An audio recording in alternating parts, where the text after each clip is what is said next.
প্রতি বছরের মতো এই বছরও আমরা শীতের শুরুতে প্ল্যান করেছিলাম যে একটা পিকনিক করব, আর ফরচুনেটলি সেটা গরমের শুরুতে এসে সাকসেসফুল হতে চলেছে। যথারীতি নিজেদের পিকনিক মানে নিজেদেরকেই বাজার করতে হবে, তো আগের দিন সদল বলে চলে এসেছি একদম বাজারে। এই বছর আমাদের আবার মেনু বিরিয়ানি, তার সাথে ব্রেকফাস্টও আবার নিজেরাই করব। মিষ্টি, কোল্ড ড্রিঙ্ক, স্যালাড তো আছেই। সবকিছু কেনাকাটির পর বাজেট নিয়ে গড়বড় হওয়াতে সুপ্রিয়ার তো একদম মাথা গরম, কারণ ওই তো আমাদের ক্যাশিয়ার, অর্গানাইজার, রান্নি অল ইন ওয়ান। আর যাই হোক, বেশি সুখ্যাতি করে ফেলছি, এতটাও করা উচিত হচ্ছে না। চলো, অনেক প্ল্যানিং হয়ে গেছে, এবার পিকনিকে যাওয়া যাক।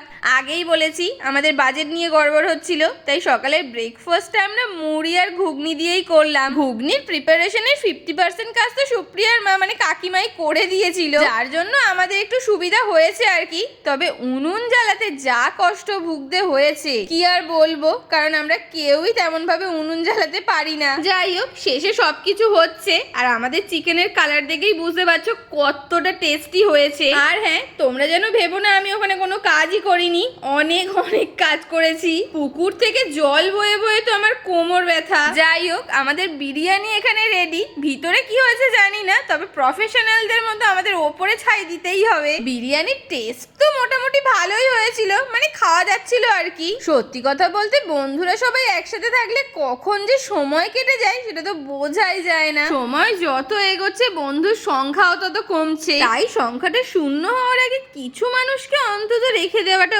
উচিত, যারা তোমার ভালো মন্দ সবটা জেনেই তোমার সাথে থাকবে। যাই হোক, আজ সারাদিনটা প্রচুর মজা করে কাটালাম। Thank you for watching.